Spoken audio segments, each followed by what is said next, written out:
The latest and potentially final chapter of the Causeway Classic, a long rivalry between Sac State and UC Davis that stems back to 1954. The two schools seem to be at odds over future scheduling of this game. For that reason, this game had extra meaning to it, of course. And if that wasn't enough, whoever loses most likely gets passed over for an at-large bid to the FCS playoffs. The intensity off the charts in Shredville today in front of 14,590 fans, a Causeway Classic record at UC Davis's stadium. This game living up to the hype. Aggies jumped out to a 14-0 lead with Jordan Fisher bouncing outside to the end zone touchdown. Aggies, they were rolling. The Hornets offense, though, woke up, scored a touchdown, but needed their defense, and that they do. A sack fumble scooped up by Koa Akui and takes it back to the 15-yard line. 6 runs later, Cardell Williams keeps it from the 1 touchdown. Sac State tying this game at 14-all. Aggies made a field goal before the half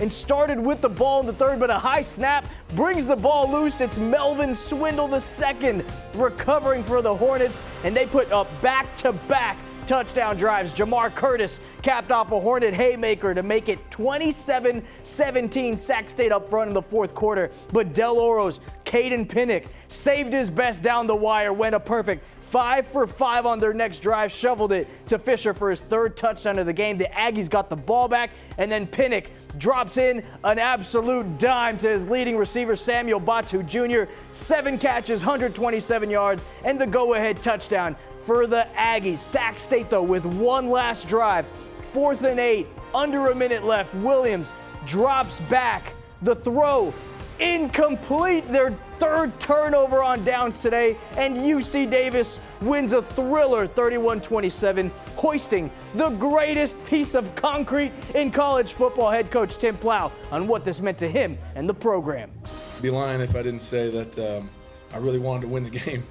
You know, I didn't want to be the guy that lost the last Causeway ever. It's been a big part of my life now for 17 years, and you know, based on the numbers, it's a game that we win. This is the first rivalry game I've lost as a coach. We ended up just not performing as best as we could, and they took advantage of, you know, where we had weak spots. They had a good game plan. I mean, it sucks that we lost, but at the end of the day, I mean, it's our fault. A tough loss for the Aggies after throwing just 9 passes and completing just 3 of them today. They finished the season 7-5, went 5-3 in a tough Big Sky Conference. They were one of the top rushing teams in all of FCS football. Head coach Brendan Marion making a case to the playoff committee to keep his Hornets season alive. You know, I've been in multiple FCS leagues now, and this one is by far you know, better than the ones that I coached in previously. For the kids and for our program, I pray that, you know, the Big Sky fights for us to be in there as the, you know, one of the top 4 teams to go there, because I believe that our football team will go to the playoffs and make a run.